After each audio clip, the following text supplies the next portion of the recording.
হ্যাঁ, অত ভালো খাবার খেলাম সেদিন আমি। গল্প শুনলেন, পছন্দ করলেন, কিন্তু ওই টাইমটা ছিল না, তখন প্রচন্ড বিজি ছিলেন। ওদের পরপর ওনার 9খানা ছবি ছিল, আমাকে দেখালেন। খুব আনফর্চুনেট। স্ক্রিপ্ট শোনার পরে সেটা হচ্ছে, প্রথম রিয়াকশন ছিল, আমি খুব ছোট তখন, আমার পিঠে এরকম হাত চাপড়ালেন, তারপরে বললেন যে তুমি লিখেছো, আমি বিশ্বাস করতে পারছি না, এরকম বলেছি। ভালো লেগেছিল খুব।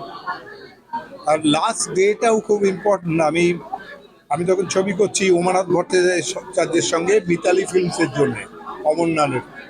তখন ওদের কয়েকটা পরপর ছবি করেছিলাম, আমি অশ্লীলতা দায় করেছিলাম, সন্ধান করেছিলাম,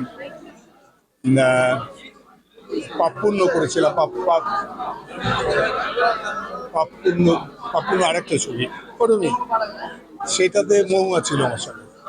তার আগে দুটো ছবি, একটা তো যেটা অশ্লীলতার দায়, সেটা সুপার হিট ছিল, সিলভার জুবলি হিট ছিল।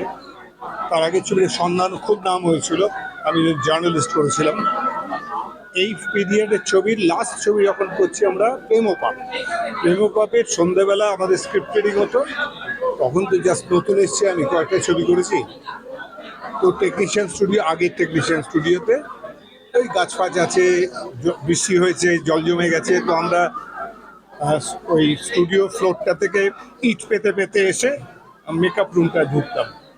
তো তখন ওই ভগবতী সুন্দরী শুটিং, এবং সেই দিনটা হচ্ছে লাস্ট শুটিং, উত্তম কুমারের শেষ দিনের শুটিং। সেটা তিনি ভেতরে ছিল, যে গালে সাবান মাখা, দাড়ি কাটা, ওইটা করে উনি আসছেন। মন্টুদি টন্টুদি ওর সঙ্গে কয়েকজন থাকতো, সেই ছাতা মাথায় দিয়ে তারা ধরেছে। উনি এসে, মানে আমার এই বাদিক দিয়ে এসে ডান দিকে মেকআপ রুমটায় ঢুকে যাচ্ছে। ওখানে পরপর কয়েকটা মেকআপ রুম ভেতরে ছিল। আর আমি তখন বেরিয়ে দাঁড়িয়ে আছি, বৃষ্টি টিপটিপ করে পড়ছে, তো আমি ভাবছি কি করে যাব, দাঁড়িয়ে আছি। উনি আমার সামনে এলেন, তার আগে তো আলাপ হয়েছিল, আমি একটু জানতামই আমরা। তো আমি বললেন, কেমন আছো? আমি বললাম, ভালো। হাসলেন, এসে ওই ঢুকে গেলেন ডান দিকে। আমি একটু দেখে মাথায় হাত দিয়ে এরকম করে দৌড়ে, তখন আমি ট্যাক্সি দিয়ে যাতায়াত করতে হবে, পসিবল নেই, গিয়ে ওইখানে গিয়ে একটা ট্যাক্সি করে বাড়ি এলাম। সেদিন আমি জানতাম না যে ওই দিনে ওখান থেকে গিয়ে দেবেশ ঘোষের ওখানে যাবেন, পার্টি ছিল, সেখান থেকেই হসপিটালাইজ হবেন, বেলভিউয়ে যাবেন, এবং পরের দিন সকালবেলা খবর পেলাম উত্তম কুমার নেই। তো আমি লাস্ট থেকে ছিলাম ওনাকে। এটা খুব একটা ইন্টারেস্টিং জীবনে একটা ঘটনা। এবং আমার দুর্ভাগ্য চলে গেল, দুর্ভাগ্য এসে গেল, তারপরে ভাগ্য চলে গেল আর কি, হারালাম আমি, কারণ আমার ছবিটা করতে পারলাম না। তো অন্য গল্প হতো, সেটা করলে। তারপরে সেই স্ক্রিপ্ট নিয়ে আমরা অমিতাভের কাছে গেছিলাম, দ্যাটস এ লং স্টোরি। তো এইরকম উত্তম কুমার ভীষণভাবে জড়িয়ে আছেন আমার সঙ্গে।